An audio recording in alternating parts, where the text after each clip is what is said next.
Well, this movie really was made as much for me as it was for an audience. It's the kind of movie that I want to see. I suppose I indulge myself in that respect. If I went and I paid the whatever it is that you paid for a ticket, this is what I want to spend my money on. So I try to reflect what it is that I'm interested in, and I hope there's an audience that goes with it.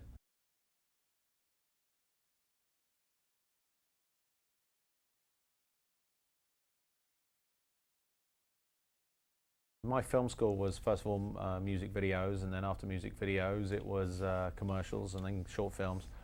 But really my music videos were all short films. They were all story based, that had a beginning, a middle and an end.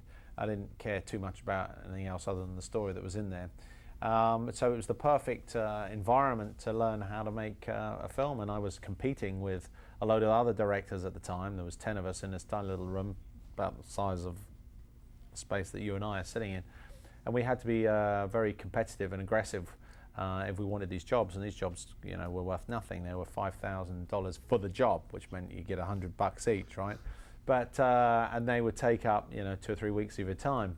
But what was great about it is you developed a unique style, I think, because you were so competitive. Inevitably what would happen is you'd come up with ideas, you'd steal other people's ideas, you'd amalgamate them with your ideas, and I think that's what ultimately informed, I suppose, what is now known as my style. But that's really, it's an unconscious thing more than a conscious thing.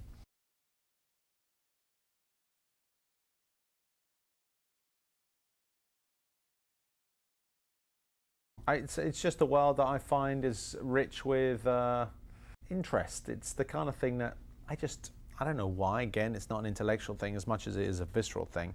It's a thing that I like the stories of the underworld, and it works efficiently for cinema because you can there's a hard line between right and wrong. So I like the polarization of that. I like how clearly and efficiently you can get the audience into the dilemma of is this good or is this bad, and the audience can then enjoy the dilemma that we have to go through as individuals anyway.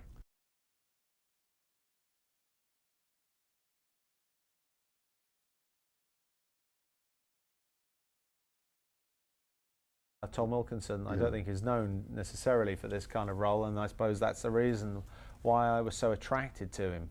I've seen him do so many things, and I love the idea of bringing him back to his home country to try something that he hadn't tried before and give him a different look, and I was very happy with what he came up with.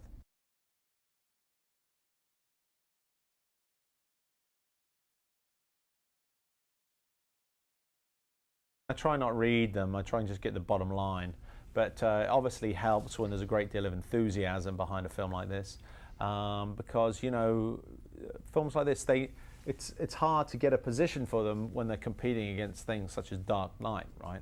You know, you're competing with a $200 million movie.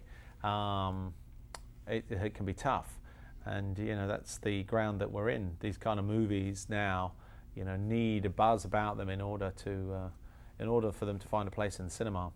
So it's great, and listen, it makes a big difference if everyone's on your side and you know, people are enthusiastic about it.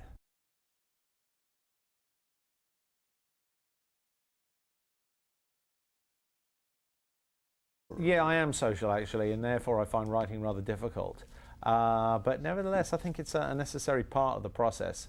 There's a good deal of discipline that's involved in writing, and not such discipline in directing, so to speak, because directing is a very it's an extrovert's game, where writing is an introvert's game. So you know, writing's tough, but a necessary part. You know, directing is a privilege, but ultimately writing is it's so different from directing that I'm happy I have both, but directing's easier.